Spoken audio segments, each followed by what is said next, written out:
I stood there in the dimly lit entrance of La Montagne, the kind of place where the air smells like money and privilege, waiting for the maitre d' to check his fancy little book.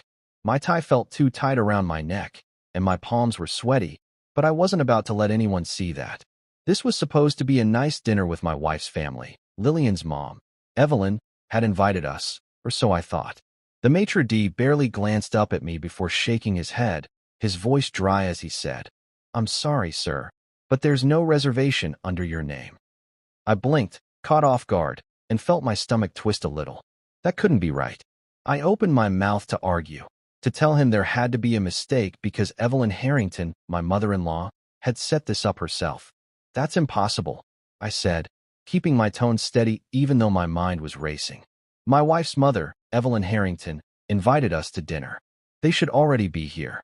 Before the guy could even respond, I heard her voice slice through the hum of the restaurant like a knife. "Oh, Ryan," Evelyn called out, and I could hear the smirk in her words before I even turned around. There she was, standing just a few feet away, her platinum blonde hair shining under the chandeliers, her designer dress hugging her like it cost more than my car. She looked at me like I was some kind of joke, her amusement dripping off every syllable. Behind her, I saw Lillian sitting at the table, her shoulders stiff, her eyes flickering between me and her mother. Thomas, her younger brother, and Beatrice, her cousin, were there too, smirking and whispering like kids who'd just pulled a prank. I felt heat creeping up my neck, a slow burn of embarrassment I hadn't expected to feel tonight, but I clenched my jaw and refused to let it show. I wasn't going to give them the satisfaction. "I don't understand," I said, keeping my voice calm, even though my pulse was starting to pound in my ears. Evelyn's smirk stretched wider, and she tilted her head like she was talking to a child. "Oh, sweetheart," she said, her tone thick with fake pity. "I didn't think you'd actually show up." She let out a little laugh, sharp and cold, like she was enjoying every second of this. "This is a family dinner. A place like this is, well, a bit out of your league, don't you think? Maybe a budget restaurant suits you better." Beatrice snickered into her wine glass, her eyes glinting with glee, and Thomas suddenly found the menu fascinating, avoiding me completely. But Lillian, my wife, just sat there, her fingers wrapped tight around her fork, her lips pressed into a thin line. She didn't say a word. Not one. I stood there, the weight of their stares pressing down on me, and for a second, I felt small. Smaller than I'd felt in years. Evelyn had always had a way of making me feel like I didn't belong, ever since I'd put a ring on Lillian's finger. I wasn't born into their world of old money and fancy schools. I'd worked for everything I had, clawing my way up from nothing, and she never let me forget it. But this was different. This wasn't just her usual snide comments or the way she'd forget to include me in family plans. This was public, deliberate, designed to cut me down in front of everyone. The maitre d' shifted uncomfortably, probably wondering if he should call security or just let this play out. The other guests at nearby tables were starting to glance over, their curiosity prickling the air. I could feel it all, the judgment, the amusement, the silent question of what I was going to do next. I took a deep breath and straightened my shoulders. I wasn't about to let Evelyn win this round. Not tonight. I'd spent too many years swallowing her insults, nodding along to keep the peace, but something in me snapped right then. Maybe it was the way Lillian wouldn't even look at me, or maybe it was the smug little laugh Beatrice let slip. Whatever it was, I wasn't going to slink out of here with my tail between my legs. "Evelyn," I said, my voice low but firm, "if this is a family dinner, then I should be here. I'm Lillian's husband, after all." Her eyes narrowed just a fraction, like she hadn't expected me to push back. She waved a hand dismissively, her diamond rings catching the light. "Oh, Ryan, don't be ridiculous. You're not really family, not in the way that matters. You must know that by now." Her words stung, I won't lie. They hit me right in the chest, where I'd buried all the doubts I'd ever had about fitting into this life with Lillian. But I didn't flinch. I couldn't. If I let her see me crack, she'd never stop. I glanced at Lillian again, waiting for her to say something, anything, to back me up. She was my wife, for God's sake. We'd promised each other forever, through all the mess and the fights and her family's constant disapproval. But she just stared down at her plate, her knuckles white around that damn fork. The silence from her hurt more than Evelyn's words ever could. Thomas coughed into his napkin, trying to hide a grin, and Beatrice didn't even bother pretending. She laughed outright, a high, tinkling sound that made my skin crawl. I could have walked away right then. I could have turned around, left La Montagne, and let them have their little victory. Part of me wanted to get out of that suffocating room and away from their smug faces. But I didn't. I stayed rooted to the spot, my mind racing for a way to turn this around. I wasn't some nobody they could just brush off. I'd build a life for myself, a good one, even if it didn't come with a trust fund or a fancy last name. And I wasn't about to let Evelyn Harrington make me feel like less than I was. Not in front of Lillian, not in front of anyone. The maitre d' cleared his throat, clearly wishing he was anywhere else. Sir, if there's no reservation, I'm afraid, he started, but I held up a hand to stop him. It's fine, I said, forcing a smile that didn't reach my eyes. I'll sort this out. Evelyn raised an eyebrow, like she couldn't wait to see me try and fail. Sort it out? She echoed, her voice mocking. What are you going to do, Ryan? Beg for a table? This isn't the kind of place that takes pity on people like you. People like me. There it was again, that line she loved to draw between us. Her perfect, polished world and the one I'd come from. I met her gaze, holding it for a long moment, and something shifted inside me. I wasn't just angry anymore. I was done. I didn't know exactly what I was going to do next, but I knew I wasn't leaving without a fight. This wasn't just about a seat at their stupid table. It was about everything. Every time Evelyn had looked down her nose at me, every time Lillian had let her get away with it. I'd had enough. So I stood there, staring her down, and decided right then and there that I wasn't going to be the one walking away humiliated tonight. She wanted to play this game? Fine. I'd play. And I'd win. The air in La Montagne felt heavier now, thick with the weight of Evelyn's words and the eyes of everyone around us. I stood there, still rooted to the spot, my heart thudding hard in my chest as her smug little jab echoed in my head. Maybe a budget restaurant suits you better. It wasn't just an insult. It was a declaration, a line in the sand meant to shove me out of their world once and for all. I could feel the stares from the other tables, the rich folks in their fancy clothes sneaking glances at me like I was some kind of sideshow. The maitre d' shifted on his feet, looking like he'd rather be scrubbing dishes than dealing with this mess, and I couldn't blame him. Evelyn had turned this into a scene, and I was the unwilling star of it. Behind her, Lillian sat frozen at the table, her face pale, her eyes locked on her untouched plate. Thomas and Beatrice were still smirking, whispering to each other like this was the best entertainment they'd had all week. I wanted to shake Lillian, to yell at her to say something, but she wouldn't even look at me. That stung worse than anything Evelyn could throw my way. I should have seen this coming. From the second Lillian and I got engaged, Evelyn made it crystal clear I wasn't welcome in her family. It wasn't like she came right out and said it at first. Oh no, she was too clever for that. It started with little things, stuff I could brush off back then. She'd make these sly comments about my job, asking how I managed on such a modest salary. Or she'd forget to invite me to their big holiday parties, claiming it was an oversight. She'd shower Lillian with expensive gifts, jewelry, designer bags, trips to Europe, while handing me a polite smile and maybe a cheap bottle of wine if I was lucky. I told myself it didn't matter. I loved Lillian, and she loved me, and that was enough. But over the years, those little digs piled up, and I started to see the truth. Evelyn didn't just dislike me. She hated that I existed in her daughter's life. I didn't fit her perfect picture. No trust fund, no Ivy League degree, no last name that opened doors.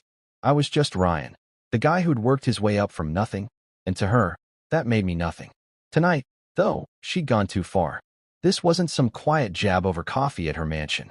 This was a public attack, a calculated move to humiliate me in front of her family, the restaurant staff, and every stranger within earshot. She wanted me to feel small, to slink out of here with my head down and prove her right, that I didn't belong. I could see it in the way she stood there, arms crossed, chin tilted up like she'd already won. Beatrice's giggle floated over again, and Thomas coughed into his hand, pretending he wasn't loving every second of this. I glanced at Lillian one more time, hoping, praying, she'd stand up, say something, anything to show she was on my side. But she just sat there, gripping that fork like it was the only thing keeping her together. Her silence was louder than Evelyn's laughter, and it cut me deep. My wife, the woman I'd promised my life to, wasn't even going to fight for me. The heat in my chest was building, a mix of anger and hurt I couldn't ignore anymore. I could have walked away right then. I could have turned on my heel, left La Montagne, and let Evelyn have her little victory. Part of me wanted to get out of this suffocating place and away from their smug faces. But something else kicked in, something stronger. I wasn't the same guy she'd met years ago, the one who'd nod and smile through her crap just to keep the peace. I'd changed. I'd built something for myself, something she didn't know about, and I wasn't going to let her break me down. Not tonight. Not ever again. So I took a slow breath, letting the air cool me down just enough to think straight, and I decided to flip the script. I turned back to Evelyn, and instead of glaring or snapping back, I smiled. It wasn't a big grin, just a small, steady curve of my lips, the kind that says I've got something up my sleeve. Her smirk faltered for a split second, like she wasn't sure what to make of it, and that was enough to keep me going. I shifted my attention to the maitre d', who was still hovering nearby, looking more uncomfortable by the minute. "Would you be so kind as to ask the owner to come out?" I asked, my voice smooth and calm, like I was ordering a drink instead of dropping a bomb. The guy blinked at me, caught off guard, and I could tell he was wondering if I was serious. Evelyn let out a loud scoff before he could even answer. "Oh, please," she said, rolling her eyes so hard I thought they might get stuck. "Do you really think the owner of this restaurant is going to come out here just because you asked? You're delusional, Ryan." I didn't flinch. I just kept my eyes on her, steady and unshaken, and said, "Yes, because the owner of this restaurant knows me very well." Her laugh stopped short, and for the first time that night, she looked unsure. It was just a flicker, her perfectly painted lips tightening, her brows twitching, but I saw it. Beatrice's wine glass paused halfway to her mouth, and Thomas actually looked up from his menu, his smirk fading. Lillian's head lifted slightly, her eyes darting to me for the briefest moment before dropping again. The maitre d' hesitated, glancing between me and Evelyn like he wasn't sure whose side to take. "Sir, he started, but I held up a hand to stop him. "Just get Victor," I said, my tone still even but firm now. "He'll want to know I'm here." Evelyn crossed her arms tighter, her voice sharp as she tried to regain control. "Victor? You're on a first-name basis with the owner now? This is pathetic, Ryan. You're embarrassing yourself." But I could hear it, the tiniest crack in her confidence. She didn't know what I was playing at, and that scared her. Good. I didn't say anything else, just stood there with that same small smile, letting the moment stretch out. The other guests were watching openly now, their forks paused over their plates, their whispers buzzing like flies. I could feel Lillian's eyes on me again, quick and nervous, but I didn't look at her. This wasn't about her anymore. This was about me, about showing Evelyn she'd underestimated the wrong guy. The maitre d' finally nodded, muttering something about checking with the staff, and disappeared toward the back of the restaurant. Evelyn huffed, tossing her hair like she was above all this. "This is a waste of time," she said, loud enough for everyone to hear. "You're not going to get a table, Ryan. You don't belong here, and you never will." Her words were meant to sting, to push me back into that box she'd built for me, but they didn't. Not this time. Because I knew something she didn't. I knew Victor Devereaux, the man who owned this place, and I knew he'd back me up. Years ago, before Lillian, before any of this, I'd worked with him, learned from him, earned his respect. Evelyn thought she had me pegged as some nobody, but she was about to find out how wrong she was. I stood there, hands in my pockets, waiting. The seconds ticked by, and I could feel the tension building. Evelyn's glare, Beatrice's wide eyes, Thomas's sudden stillness. Lillian shifted in her seat, her fork clinking softly against her plate, but she still didn't speak. The restaurant hummed around us, a bubble of anticipation waiting to pop. And then I heard it, a deep, familiar voice cutting through the noise, calling my name. "Ryan," it said, and I knew the game was about to change. The sound of my name hit the air like a thunderclap, and I turned to see Victor Devereaux stepping out from the back of La Montagne. His voice carried that deep, steady tone I remembered so well, the kind that could quiet a room without even trying. He was in his early 50s now, his salt and pepper hair slicked back, his tailored suit fitting him like a second skin. He looked every bit the man who owned this place, confident, powerful, untouchable. I felt a rush of relief wash over me, but I kept my face calm, my smile small and easy. Evelyn's smirk vanished the second she saw him, her arms dropping to her sides like she'd been caught off guard. I could tell she was trying to figure out what was happening, her sharp eyes darting between me and Victor as he walked toward us. Behind her, Lillian's head snapped up, her fork clattering against her plate, and Thomas and Beatrice went still, their whispers dying out. The whole restaurant seemed to pause, the clink of glasses and murmur of voices fading into a curious hush. "Victor," I said, nodding at him like we were old friends catching up over coffee. "It's been a while." He stopped a few feet away, his dark eyes taking me in before flicking over to Evelyn and the rest of the table. I could see the gears turning in his head. He'd walked into something, and he was already picking up the tension in the air. "It has," he said, his tone warm but with a hint of something sharper underneath. "What brings you here tonight?" His gaze settled back on me, steady and expectant, like he knew I wasn't just here to chat. I gestured toward Evelyn's table, keeping my voice light even though my pulse was racing. "Apparently, I wasn't included in the reservation," I said, letting just a touch of amusement slip into my words. Evelyn's face tightened, her lips pressing into a thin line, and I could feel her bristling next to me. Victor's expression shifted, his brows lifting slightly as he caught the edge in my tone. He glanced at the table again, taking in Lillian's stiff posture, Thomas's wide eyes, Beatrice's frozen grip on her wine glass. Then his eyes darkened, just for a second, before a polite smile curved his lips. "That won't do at all," he said, his voice smooth but firm, like he was stating a fact no one could argue with. Evelyn let out a sharp scoff, crossing her arms again as she tried to claw back some control. "Oh, please," she said, her tone dripping with disdain. "You don't just walk into a place like this and expect a table. This is La Montagne, not some corner diner." She tilted her chin up, looking at Victor like she expected him to agree with her, to send me packing and restore her little kingdom. But Victor didn't even flinch. He turned to the maitre d', who'd scurried back over the second Victor appeared, and said, "Ryan is not a walk-in. He is family." The words landed like a punch, and the table went dead silent.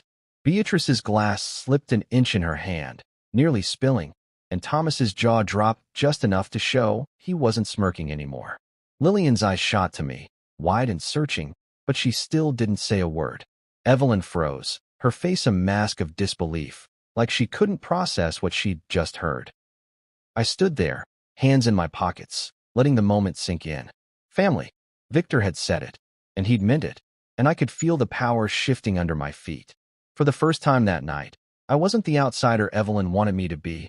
I was the one in control. Evelyn recovered fast, though, her laugh cutting through the silence, high and forced. "Family," she said, her voice loud enough to turn a few more heads.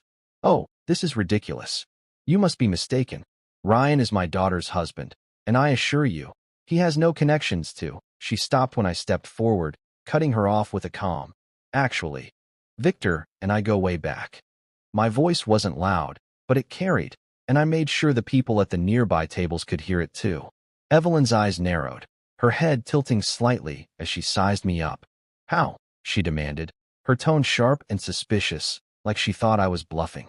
I leaned in just a little, keeping my smile steady, and said, "Before I married Lillian, I worked in high-end hospitality. And Victor? He was my mentor." Her face went pale, the color draining out of her cheeks like someone had flipped a switch. Victor nodded, stepping in smoothly to back me up.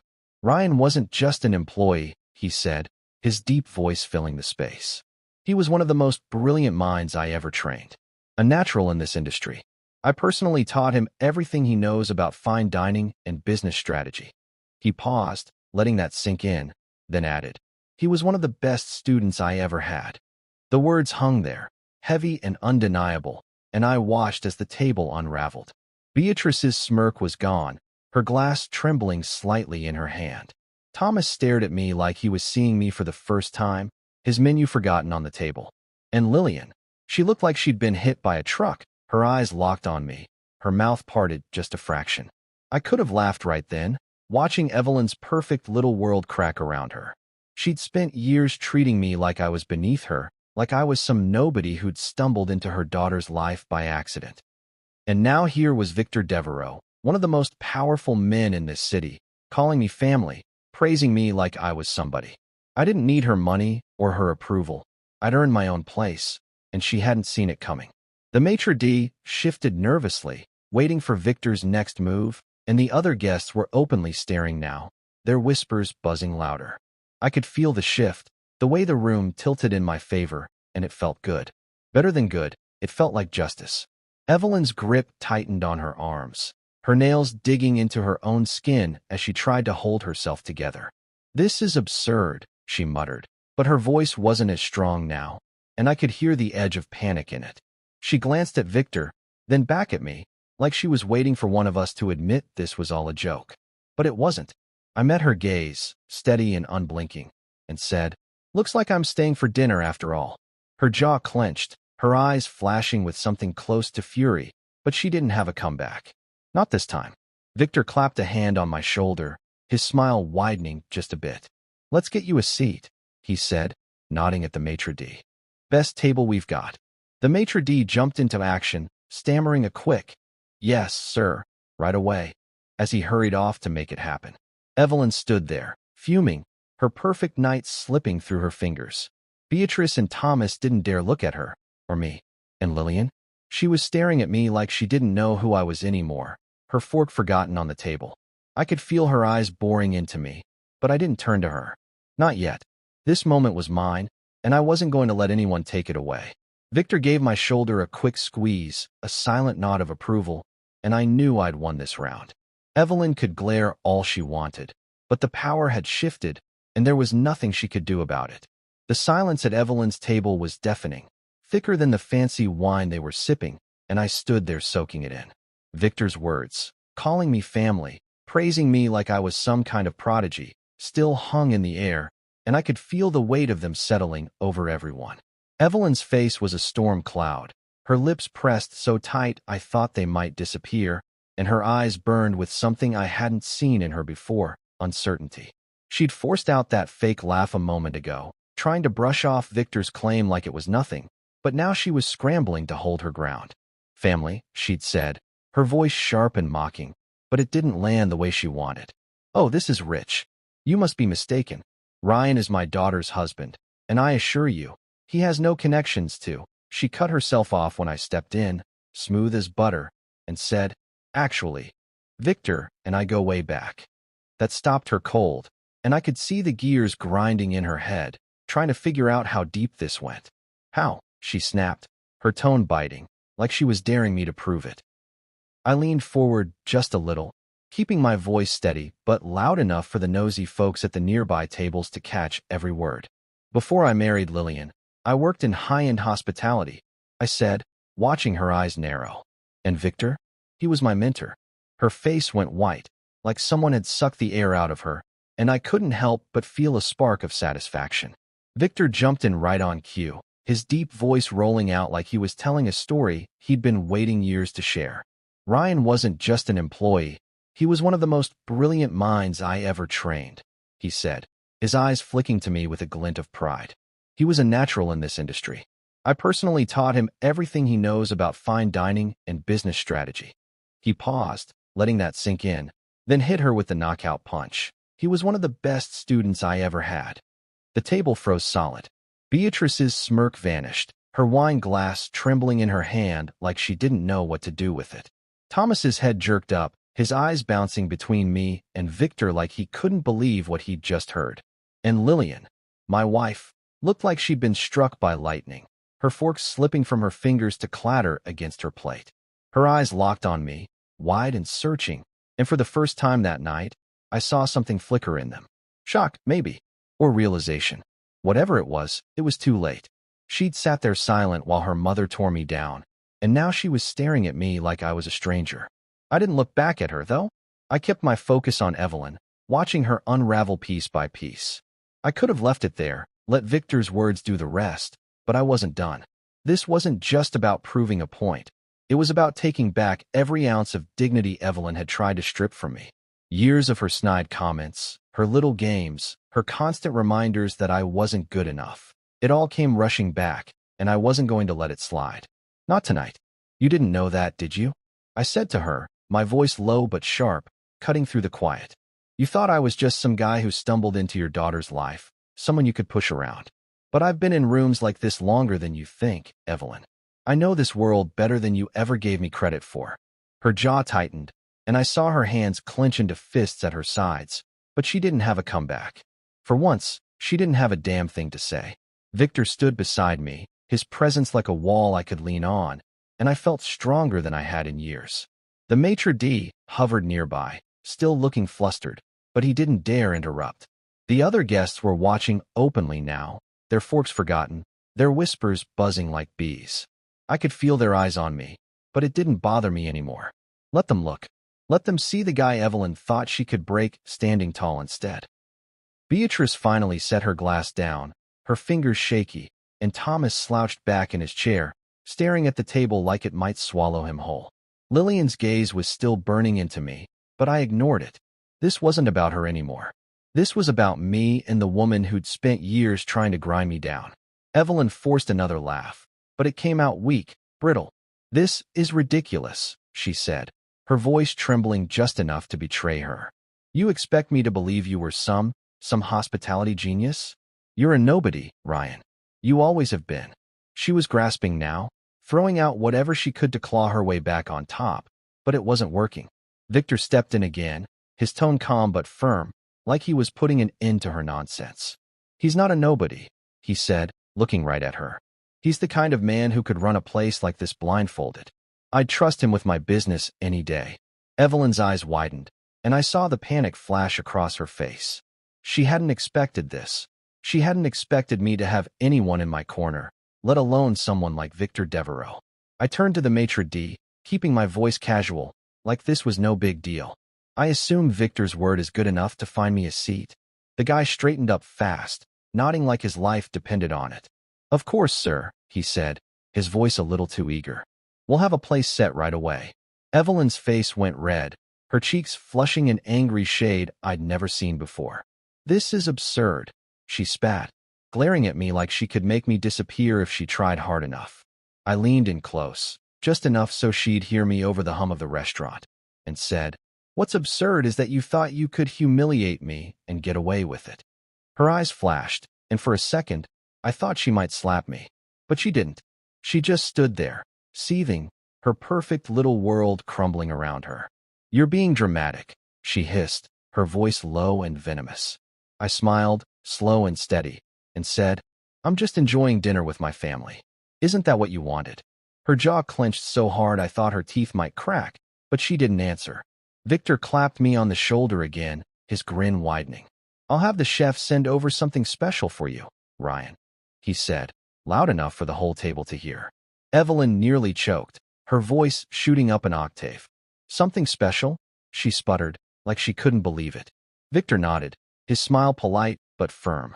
On the house, of course. That was it, the final blow. Evelyn's mouth snapped shut, her eyes blazing, but she didn't have a move left. She'd lost, and she knew it. The maitre d' scurried off to set up my seat, and Victor gave me a nod, like we were partners in this little victory. Beatrice and Thomas sat there like statues, too stunned to even whisper now. Lillian's eyes were still on me, her face pale, her hands trembling slightly on the table. I could feel her staring, but I didn't turn to her. This wasn't her moment, it was mine. I'd walked into La Montagne expecting a quiet dinner, and instead, I turned the tables on the woman who'd spent years trying to bury me. Evelyn could glare all she wanted, but I wasn't the one unraveling. She was. The air in La Montagne buzzed with a strange energy now, like the aftermath of a storm that nobody saw coming. Victor's promise of a special dish still lingered, and I could feel the weight of Evelyn's defeat settling over the table like a heavy fog. She stood there, her arms crossed tight, her face a furious shade of red that clashed with her perfect platinum hair. She tried to laugh it off, to call this whole thing ridiculous, but her words had fallen flat, and now she was stuck in the mess she'd made. This is absurd, she muttered again, her voice shaking with a mix of anger and disbelief, like she couldn't wrap her head around how I'd turned this night upside down. I didn't let her rattled glare shake me.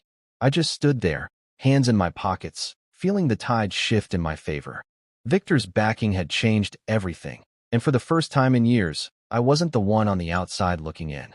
I glanced at the maitre d', who was practically tripping over himself to please me now, and said, "I assume Victor's word is good enough to find me a seat." My tone was calm, almost casual, but I knew it carried weight. The guy nodded fast, his eyes wide with a mix of nerves and respect. "Of course, sir," he stammered, smoothing his jacket like he needed something to do with his hands. "We'll have a place set right away." He darted off, disappearing into the back of the restaurant, and I turned my attention back to Evelyn. Her face was a sight, red and blotchy, her lips twitching like she wanted to scream but didn't dare. "This is absurd," she repeated, louder this time, like saying it again would somehow make it true. I stepped closer, just enough to keep my next words between us, and lowered my voice. "What's absurd is that you thought you could humiliate me and get away with it," I said, letting the edge in my tone cut through her bravado. Her jaw locked tight, her eyes flashing with fury, but I could see the cracks forming. She wasn't used to losing. Not like this, not in front of her precious family and a room full of strangers. "You're being dramatic," she hissed, her voice low and venomous, like a snake striking out because it had nowhere else to go. I smiled, slow and deliberate, and leaned back a little. "I'm just enjoying dinner with my family," I said, throwing her own words back at her. "Isn't that what you wanted?" Her nostrils flared, and for a second, I thought she might actually explode, right there in the middle of La Montagne, surrounded by all her fancy friends. But she didn't. She just stood there, fuming, her hands clenched so hard her knuckles were white. Victor, still standing beside me, gave my shoulder a quick pat, his grin widening like he was enjoying this as much as I was. "I'll have the chef send over something special for you, Ryan," he said, his voice carrying across the table. Evelyn's head snapped up, her eyes bulging. "Something special?" she choked out, her voice jumping high enough to make Beatrice flinch. Victor nodded, his smile polite but unshakable. "On the house, of course," he added, and I swear I saw Evelyn's soul leave her body for a split second. That was the final nail in her coffin, and she knew it. Free food from the chef, personally ordered by Victor Devereaux, in her own precious restaurant where she'd tried to banish me. She'd lost, and there was no coming back from this. I turned away from her then, letting her stew in her own rage, and finally let my eyes drift to Lillian. She was still sitting there, her hands gripping her fork so tight I thought it might bend. Her face was pale, her lips parted just a little, and her eyes, those eyes I'd fallen in love with years ago, were locked on me like she was seeing me for the first time. She hadn't said a word all night, not one damn thing to defend me while her mother tore me apart. And now she was staring at me, silent as ever, like she didn't know what to do with this version of me, the one who'd just flipped her mother's game on its head. I wanted to feel something for her, some flicker of the love we'd built our life on, but all I felt was a cold, hollow ache. She'd let me stand there alone, let Evelyn humiliate me without so much as a whisper of support. My wife, my partner, had chosen silence over me. The maitre d' came bustling back, his face flushed with effort, and gestured toward a spot near the table. "Right this way, sir," he said, his voice a little too eager. "We've set a place for you." I nodded, giving him a small smile, and started to follow, but Evelyn wasn't done yet. "This is a farce," she snapped, her voice loud enough to turn heads again. "You think you can just waltz in here, and—" Victor cut her off, his tone firm but still polite. "He's not waltzing anywhere," he said, looking at her with a calm that made her flinch. "He's sitting down to dinner, same as you. I suggest you let it go, Evelyn." Her mouth opened, then closed, like a fish gasping for air, and I almost laughed. Victor Devereaux had just shut her down, and there wasn't a damn thing she could do about it. I took my seat, settling into the chair the maitre d' had pulled out for me, and let the moment wash over me.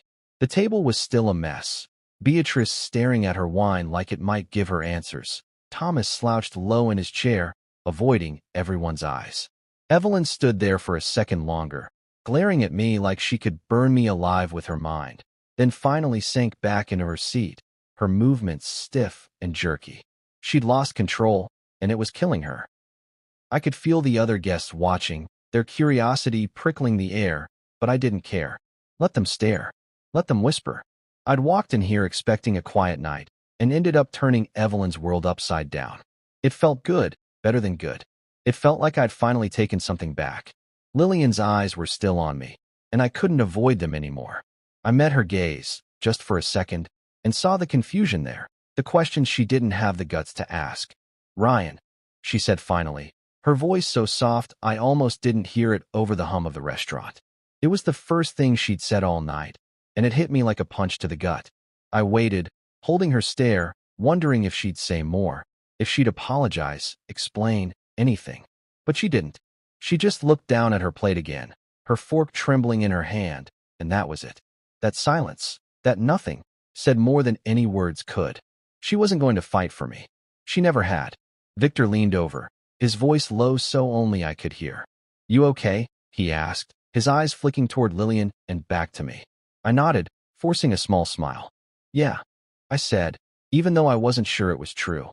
"Thanks for this, Victor." He shrugged, like it was no big deal. "You earned it," he said simply, then straightened up and signaled the waiter. "Let's get that special out here."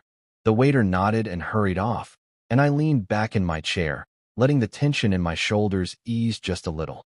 Evelyn was beaten, her family was stunned, and I was still standing. But Lillian's silence clung to me, heavy and cold, and I couldn't shake it. I'd won the battle, sure, but I wasn't so sure about the war. The victory I'd snatched from Evelyn still pulsed through me as I sat there at the table Victor had secured for me, the chair firm beneath me, the chatter of La Montagne humming around us. The maitre d' had scurried off to fetch that special dish Victor promised, and I could feel the shift in the room, the way the air felt lighter for me and heavier for Evelyn. She'd slumped back into her seat after Victor shut her down, her face a mask of barely contained fury, her hands gripping the edge of the table like she needed something to hold on to. She tried to regain control, throwing out that last desperate, "This is a farce," before Victor's calm, cutting words, "I suggest you let it go, Evelyn," had silenced her. Now she sat there, stewing, her eyes darting around like she was looking for a way to claw back her power. But there was no coming back from this. Not tonight. I'd humiliated her in front of her family, her precious restaurant crowd, and she knew it. The sting of that felt good, sharper than I'd expected, but it didn't erase the hollow ache Lillian's silence had left in my chest. Beatrice and Thomas were quiet now, too, their earlier smirks wiped clean. Beatrice kept her eyes on her wine glass, swirling it slowly like she was trying to disappear into it, and Thomas slouched so low in his chair I thought he might slide under the table. They'd been happy to laugh at me when Evelyn was in charge, but now that the tables had turned, they didn't know what to do with themselves. I could feel the other guests watching, their whispers floating over the clink of silverware, but I didn't care anymore. Let them talk. Let them spread the story of how Evelyn Harrington got taken down a peg by the husband she'd tried to bury. I leaned back in my chair, letting my shoulders relax, and waited for the chef's special to arrive. Victor had wandered off to check on something in the back, but his presence still lingered, a shield I hadn't realized I'd needed until now. Evelyn wasn't done, though. I could see it in the way her lips twitched, the way her fingers drummed against the tablecloth. She was like a cornered animal, ready to lash out even when she knew she'd lost. "You think this changes anything?" she said suddenly, her voice low and venomous, cutting through the quiet at the table. I turned my head to look at her, keeping my expression steady, and waited for her to keep going. She leaned forward a little, her eyes locked on mine, sharp and cold. "You think Victor's little show means you belong here? You're still the same nobody you've always been, Ryan. This doesn't make you one of us." Her words were meant to bite, to dig into that old wound she'd been picking at for years, but they didn't hit the way she wanted. I'd heard it all before. Every insult, every jab about my background, my lack of fancy degrees or family money. Tonight, though, it just sounded desperate. I tilted my head, meeting her glare with a calm I didn't entirely feel.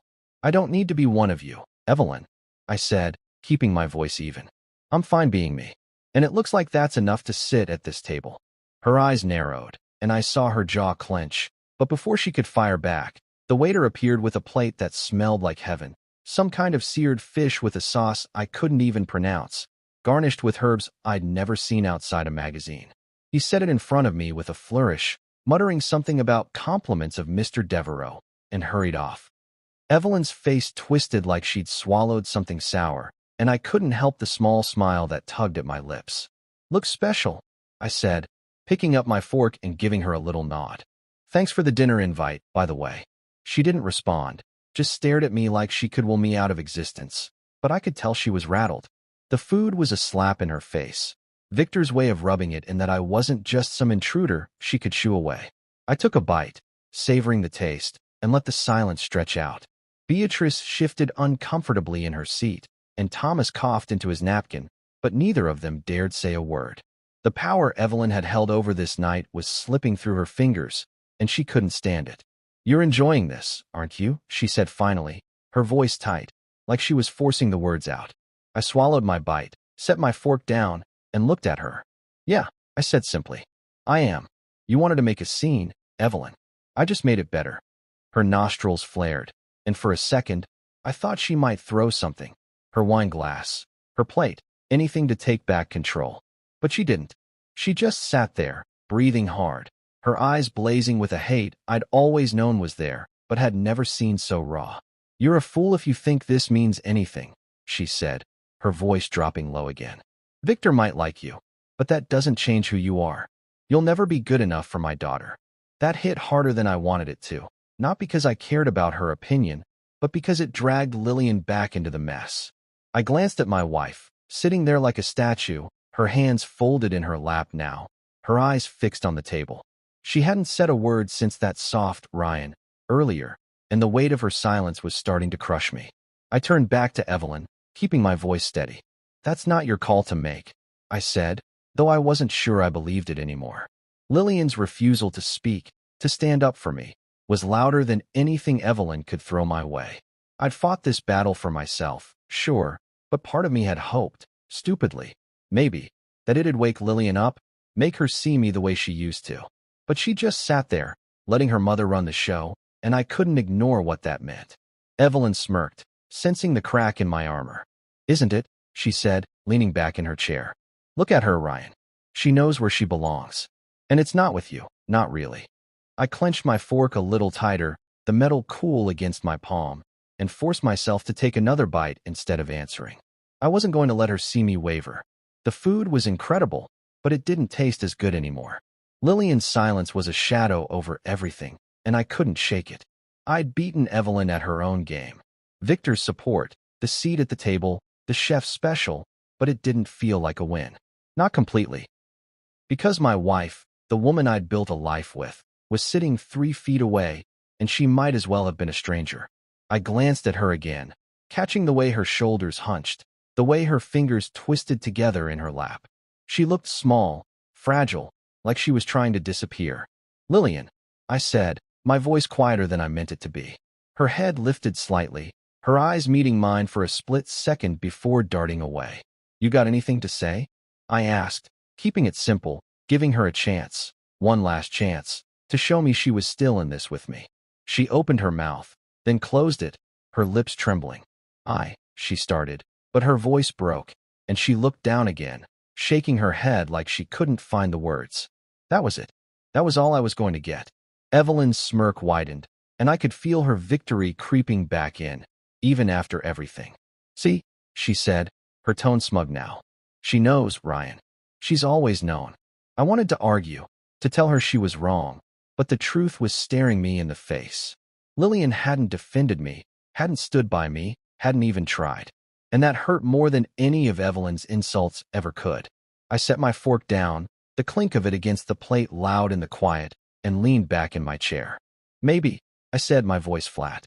"But that's her choice, not yours." Evelyn's smirk faltered just a little, like she hadn't expected me to push back again. I looked at Lillian one more time, waiting, hoping, but she didn't move, didn't speak, didn't fight. And right then, I knew something had broken, something bigger than this dinner, bigger than Evelyn's games. I'd won the night, sure, but I was starting to see the cost.